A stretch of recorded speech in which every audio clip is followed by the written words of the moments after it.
Hello everyone, welcome back to my channel. This is Ndinaija here again. In case you haven't already, please subscribe to the channel, hit the bell down below, and let's go. Ready? Time for another video. Alright, as you can see, you can't see my face again, but you can see that I have a little heading in this notebook that I show you. Let's zoom in a little, shall we? There. Now, the topic is new immigrant planning. Now, one of my previous videos talked about things you'd need to do as a new immigrant when you move to the United States or somewhere else in the West.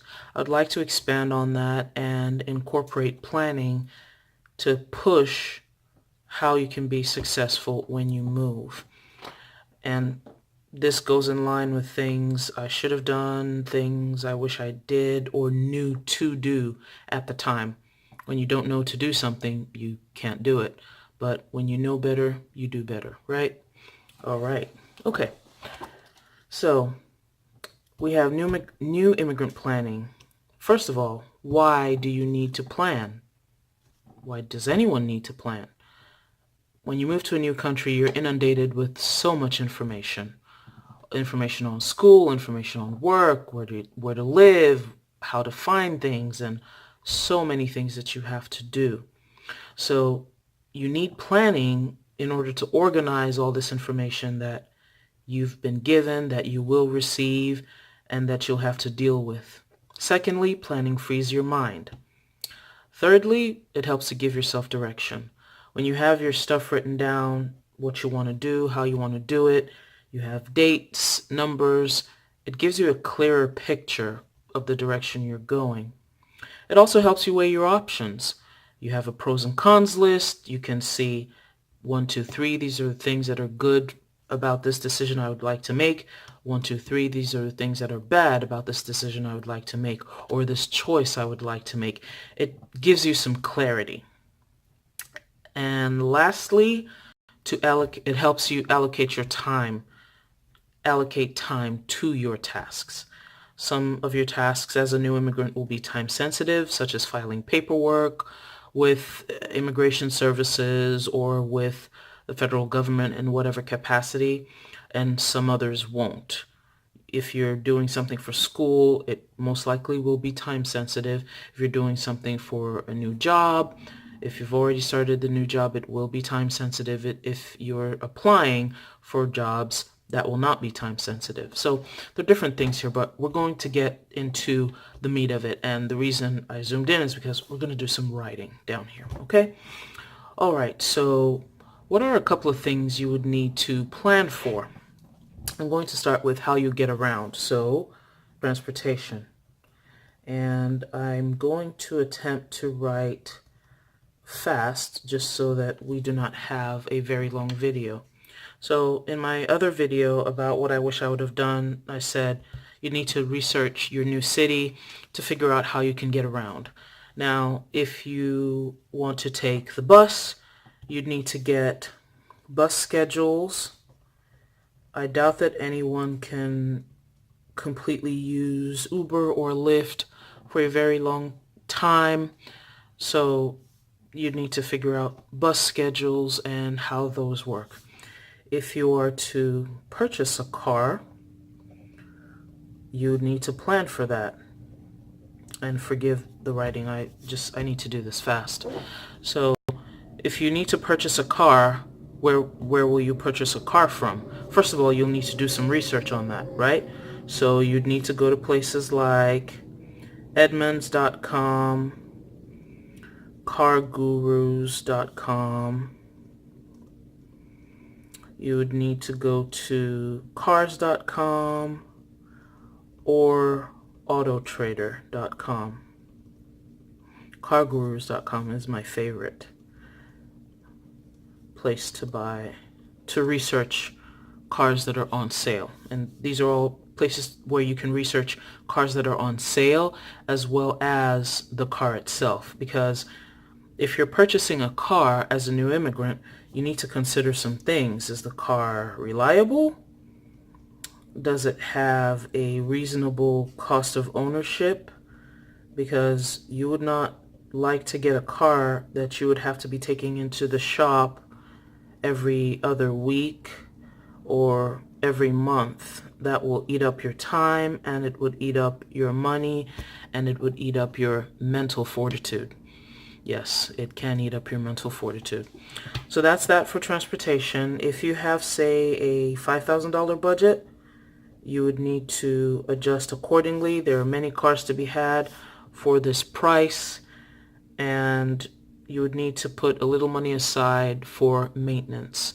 Any car you're buying that's not brand new, you'd need to put money aside for maintenance. So whether you're in the $5,000 range, whether you are in the $10,000 range or above, or even somewhere between, which is where a lot of people can be, or somewhere between 0 and 5,000. There's a whole range and a whole timeline of costs, and you can fit anywhere on this timeline, and there is no shame in the game in getting from point A to point B.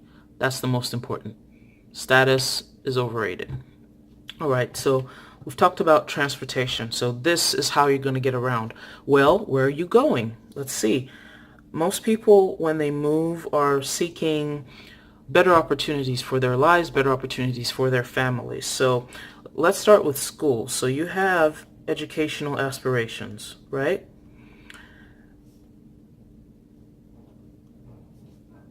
If you have educational aspirations and you have not obtained a degree in your home country prior to moving to the U.S., you would need to do something about this, right?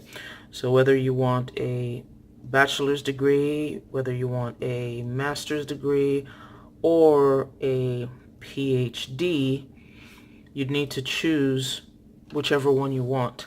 Now, if you already have one of these, or you don't want to do any of these, there are many, many things you could also do.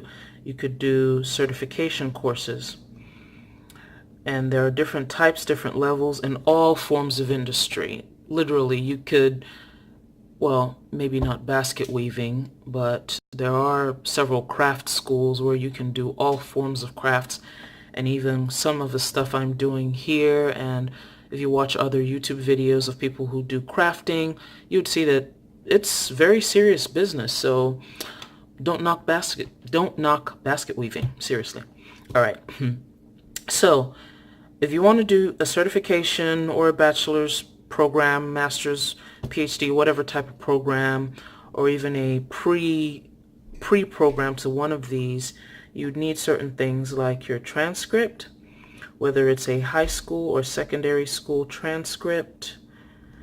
And if you don't have a transcript, you are likely going to be placed in remedial courses in order to get you set up to start your class.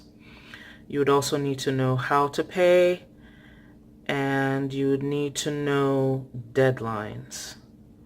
So these are some of the things that you would need to keep up with, and this goes back to why you need to plan.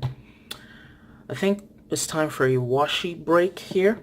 And since we're talking about books, I'm going to use this Simply Gilded washi tape from the August box that has some lovely books on it. Whoops. Maybe we don't even need this washi tape. Why am I doing a washi break? Because it's fun. Excuse me, y'all. Alright, back to serious business. We've talked about transportation. How are you going to get around? We've talked about education. How are you going to improve yourself, education-wise? Alright, now we're going to, since you have a way to get around, you have now been qualified in your getting around. Well, where's that taking you to? You are going to work, right? Going to invest in a career. Okay, what's the first thing you need to do when you're preparing for a career? First of all, you need a resume. You can, there are many ways to find out how to set up a resume online, many YouTube videos. Watch a couple. Depending on where you come from, resumes and CVs, curriculum vitae, are done in different ways depending on the country you're in. In the US, we use resumes. In the UK, they use CVs. In Nigeria, they use CVs as well. But the formats are different, so be sure to note the format that you need and put down your qualifications and your name and everything the way it's supposed to be. Okay, what else do you need to do? You need to set up a LinkedIn account. That would give you a professional social media presence. You put down your qualifications, the schools that you've been to, courses that you've studied, what work experience that you have, and it gives employers an opportunity to research you. This would not be the time where you put pictures of yourself drinking and having a yay old time where somebody might look at the pictures or video and not want to call you back. So you want to be careful about that. This is also not the time where you put up an email address which is babyboy419 at yahoo.golucky.com or whatever the email address is. Just don't put a weird email address there. Please don't. All right. So you have a way to get around. You've done something to improve yourself education-wise. You have gotten a job. Well, you need a place to live, right? All right. Let's talk about where you're going to live. You're either going to rent an apartment. You might even rent a house. Or you might buy a house. And I didn't include living with family here because that's not really something you can plan for per se. So what do you need to do in renting an apartment? You'll need to come up with you'll need to find the location. For all of these, with where you're going to live, this is across the board here. Is it close to your school? Is it close to your job? Is it close to your kids' school? If you have kids who are in school, what part of the city is it in? So location, location, location. That's the first thing. Second thing, how you're going to pay for it. You need things like a deposit. Typically, a deposit on an apartment or a house, renting an apartment or a house, would be 2 to 3 months rent. Now you may ask, why so much? Well, you would need the first month's rent, the first month that you're going to be there, the last month's rent, and a security deposit. So for the people who accept 2 months rent, for the apartment, that means you're just taking first month's rent and a deposit. If they're taking 3 months, that's first month's rent, last month's rent, and a deposit. And typically the deposits are returned to you when you vacate the premises. If you break things and knock holes all over in the walls, you paint the walls, you do not repaint it, you will not be getting your deposit back. I'm very sure you don't want that. Honestly, you don't want that. All right, so apart from that, you would need to set up your utilities. Now, depending on where you choose to live, what part of town you choose to live, what type of apartment you choose to live in, there are a couple of apartments that come with utilities already covered and paid for under the rent, or you would have to choose your utility providers in electricity, water, internet, and cable for those who have cable. I don't have cable. I haven't had cable in years just because, man, you pull the plug, these things are expensive. Okay, so you would need to set up utilities, electricity, water, internet. These are generally the things you need, and gas sometimes. And if you do not have credit, which is typical as a new immigrant, and I'd cover that, and I'm going to cover that in another video. If you don't have credit, you're likely going to pay deposits for each of these items. So if you do get an apartment where utilities are covered, you're good. You probably need to pay just one deposit for everything. If you go to an apartment that does not have any of these included, you're going to pay for the deposits out of pocket. Now, you could also rent a house. You can find houses for rent on different places. Let me put that down. House renting. You can find houses to rent on Trulia.com, Zillow, and there was one more, I forget. These are the two major ones that I know. Oh, you could also just Google it in the city. Google the city and houses for rent, and you could see that there. Craigslist is another place, but with Craigslist you're going to have to do your due diligence to make sure that you are not taken advantage of as a new person. All right. So we have how you're going to get around, transportation. We have education, whether you're going to do a degree course or certification course, and a couple of things you need, your work, and where you're going to live. If you guys have any questions about any of these, please let me know. If you want me to expand upon any of these ideas, let me know. I decided that we were going to write things down just so that you can see a little bit of what you're going to need to plan for. And with all of these, I haven't even included things like getting a driver's license or insurance. These are some other things that you would need to do.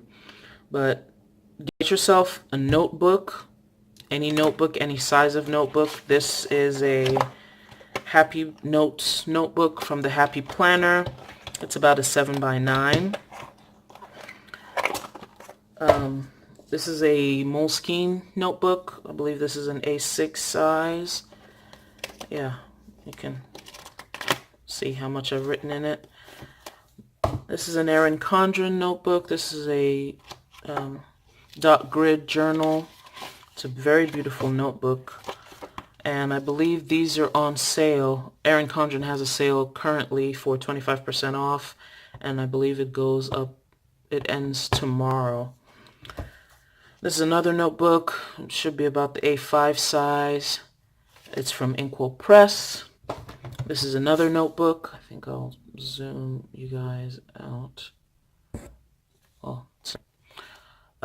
Another notebook. I bought this for $4.99 from Marshall's. And this is another notebook from Office Depot, the ARC system. It's a disc-bound notebook like I typically like. And it's an A5. It has a pen loop inside. So get yourself a notebook. Get things out of your head. Dump things out of your brain. We call them brain dumps in the planner community. But get everything out of your head and don't store too many things in the front of your head. You won't be able to hold too much information at a time. You will forget, and forgetting can be very, very costly. But I wish you a happy transition. I'm going to keep doing more videos about things you should do on your move. Welcome to the West. All right, please hit that like button, subscribe, and I hope to see you soon in another video. Bye.